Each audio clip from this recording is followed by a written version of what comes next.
between this one, and this one, or this one. That's crazy, but we gonna watch this. Jesus Christ, She's not back yet? You mind if we take a look in her bedroom? Has she ever disappeared before? Leave without permission. She doesn't not text me when I text her. What does she normally take with her when she leaves? A book bag, her phone. Her phone's not in here. Not that I've found. You can talk to your that mom around. Arguing here last night, or the night before, anything, any reason she would leave? No. Okay. Because the rumor going around, people telling us that she was afraid to come home. This is the moment. why she scared to come home, Andy? Why she scared to come home, Andy? Andy McCauley realized police were on his trail. Just hours earlier, his girlfriend's daughter, Riley Crossman, suddenly went radio silent, and police were quickly called to come and investigate. At first glance, it looked just like a messy teenager's bedroom with nothing out of the ordinary. But as the officers scoured through the clutter, unsettling details began to emerge. This was her book bag. Debbie said she wore it, but she said the kids already went through everything. Money. Wendy. They would find items that a teenager might typically take if they were planning to run away. But as they begin to look even more, they start to notice blood.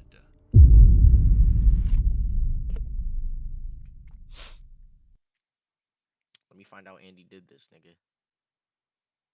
Well, obviously he did. Evil dad realized his cop found out. Blood was on Andy, her I'm gonna slap the sheets, shit out and of you, nigga. more was found on her comforter. The cops were now certain that foul play had occurred. Hold on.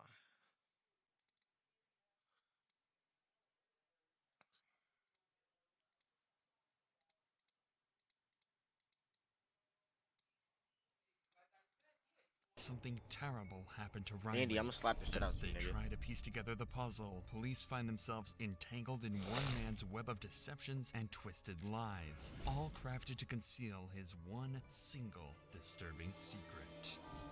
Never trust a nigga with a man bun.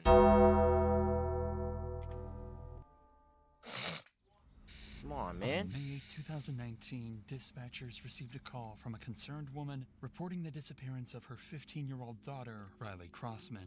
As officers arrive at the scene, they come into contact with the caller, Chantel Oakley, and her boyfriend, Andy McCauley. What's going on, man? Haven't seen you in a long time. It's been a while. Any word? You mind if we take a look in her bedroom?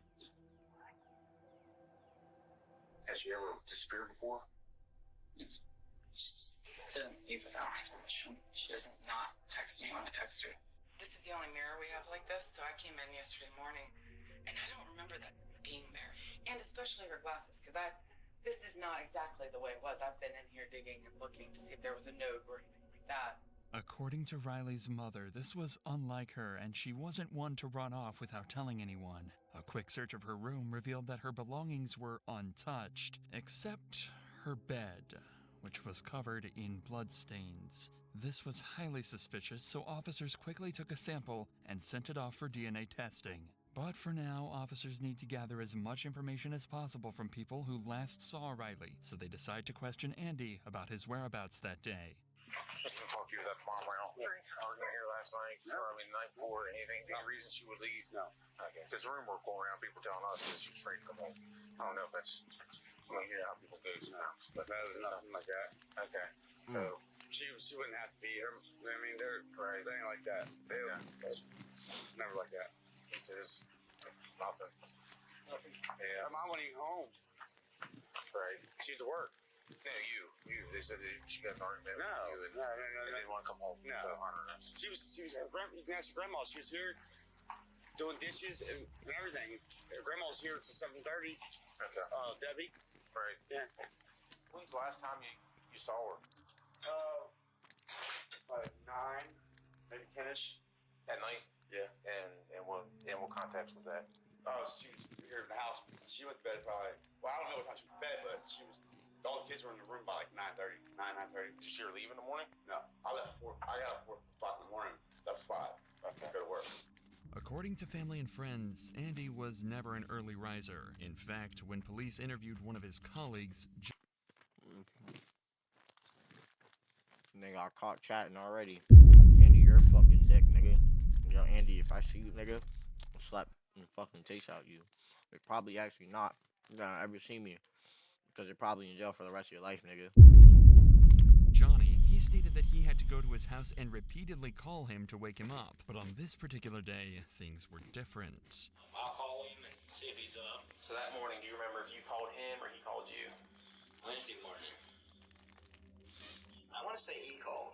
But this was not the only strange thing about Andy that day. He also told police that he was at work all day, and when cops interviewed another one of his colleagues to verify his alibi, Nigga was not at work.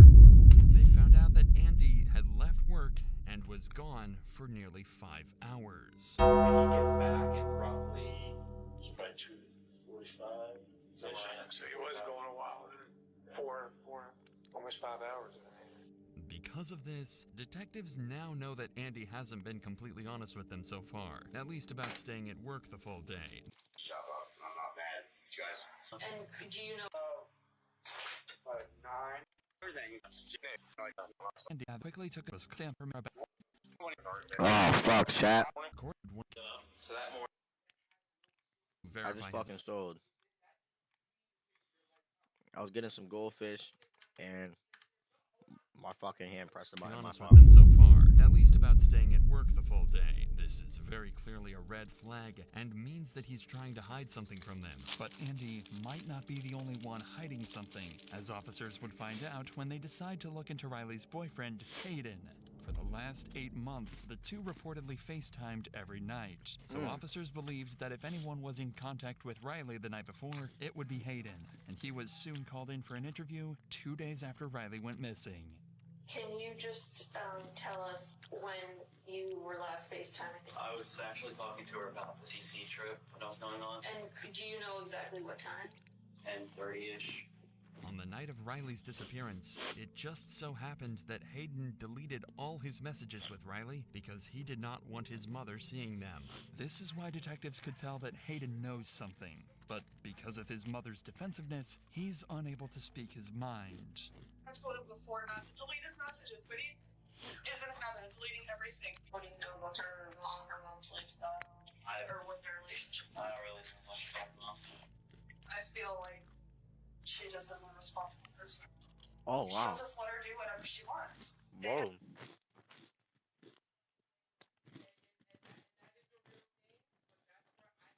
That took a turn because the mom says she don't go out without her permission or anything. She says she don't do anything unless her mom permits her. She's saying something else. This is kind of crazy. Hold on. She just isn't a responsible person. She'll just let her do whatever she wants. They had a dance, and she was wearing this short dress. She let her walk to the school by herself in this short dress. It's at night. Riley had way too much freedom. Although this interview was not too... Had? You think she dead or something? My nigga, had? Had is crazy. You already going with had? fruitful, it pushed Hayden to come forward with a crucial piece of evidence afterwards. A series of disturbing text messages that Riley sent to him the night before she disappeared, saying that Andy was in her room and that she was scared. Immediately, all suspicion was further confirmed around Andy, and officers would later use this information to piece together this dark puzzle. But for now, finding out Andy's actual whereabouts and what really happened during the 5 hours that Riley was missing is crucial to the investigation, and the reason why Andy would be called in for questioning. They got locked up. Don't let him out. Okay. Would you be surprised if you told me something completely different? Maybe. Do you not remember Thirsty. leaving Gotta that pop job it in the site row. down to Red Hill? Oh yeah. Oh, I'm sorry. We did go to. It did. I'm sorry. We did. You're right. Okay. You're right. We did go to and did a shelf. How long were you there at Red Hill? Like the rest of the day. Okay. Like the rest of the day. Okay. Were you at that house the entire time fixing the shelves? No. Okay. Where were you at? I was at the other house. Okay. I went and got some. I went and got some more drugs. If Andy was off doing illegal drugs during those Whoa. 5 missing hours, Huh. Whoa. Huh. Whoa. then that could Whoa. Niggas just admitted to getting fucking crack, my nigga. What the fuck? possibly explain Whoa. why he didn't initially tell the cops the truth about where he had been all day. But this also could just be his way of trying to distract the police by bringing their attention to something else. At this point, detectives Fuck! I spilled on myself, nigga. Fuck. know that Andy is desperate to give them an alternate alibi, and his drug story could possibly be true. So to cross-check, they would call in Johnny again. Johnny had a history of drug use, and the two would often do cocaine together, so he can easily substantiate or discredit Niggas is on that booger sugar. Andy's account. Would you say that there was enough to still do another line each? Oh, yeah. A couple lines each? Oh, yeah. Okay. So you wouldn't have to, you didn't need any more coke? No. So now, Andy's story about going to get more drugs isn't adding up. His colleague had already told the cops that they had more than enough cocaine to get them through the rest of the day, so there would be no reason for them to go get more drugs. Realizing that Andy has been lying, the police decide it's time to confront him and get to the bottom of his deception.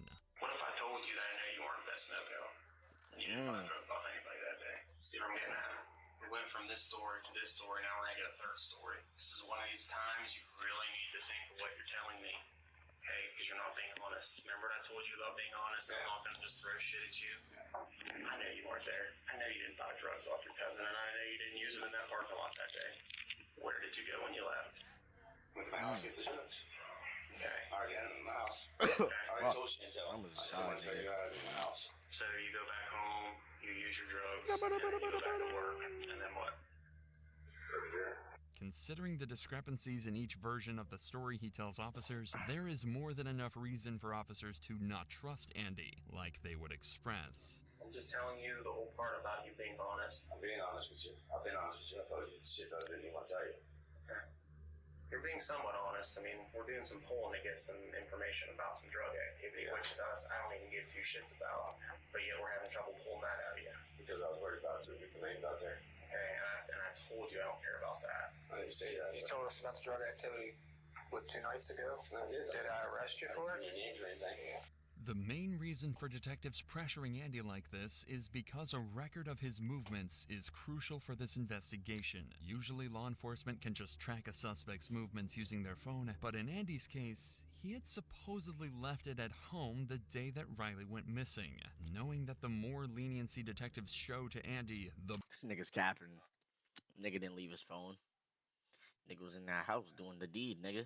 What is he talking about? bolder he would become in giving shady alibis, detectives decide to ramp up the intensity of the conversation, even more to make Andy nervous and slip up about his real whereabouts. You know, the further along this is, whatever happens, and whoever did this to her, the worse off it gets for that person too. Yes, hope so. She was probably taken out of that house by somebody. Yeah, I feel something that she was taken that way, I feel. Because she'd be on by now. She wouldn't leave her mom. She was taken from that house, is what I'm saying. She didn't wander off. She didn't pack a bag and take her clothes, take her glasses, take a cell phone charger, take all of her money. She had most of her money. Someone's going to go. Her money was still in the book bag. Yeah. Yeah.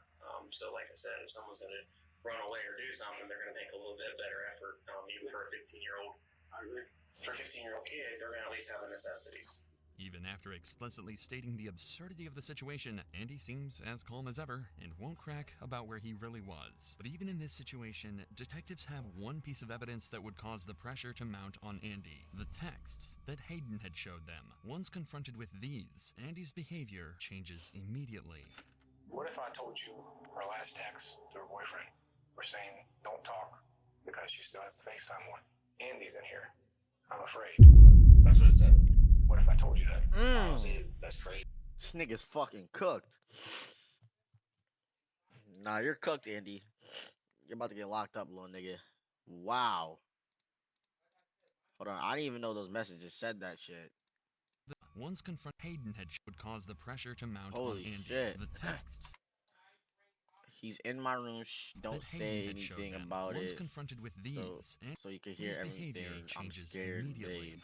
What if Nah, I this told nigga's you getting locked her up. last I'm not gonna Andy's lie, in this here? nigga's cooked. I'm afraid. That's what it said. What if I told you that? Honestly, that's crazy. I can put my hand on the Bible and tell you I saw those texts today. Nigga said right hand on the Bible, man. Well, I like Nigga to said on God. scared of me. I know she was. Not only that, she said you were in here, and she was in her bedroom because the FaceTime was still on. I was never in her room. That's not what she's saying. I don't go in her room. Andy, I'm not lying to you. I was not in her room, for one. And for two, the kid's not scared of her. There's no reason for her to be scared of me. I've been there in her life for a year and a half. Taking care of her, giving her everything she needs. But what we're saying, like, I get that, and I hear you, but what we're saying is that's what she's saying. So obviously to her, she's afraid of something. The walls are closing in on Andy quickly, and he's no longer able to keep up with his lies. He can't think of any possible reason why Riley would be afraid of him, or any explanation for why she would have sent her boyfriend those texts. There's no way. There's no way you can ask your mother. Your mother will tell you that it's not true. There's no I'm way. telling you, I read that with my own eyes today. I don't know.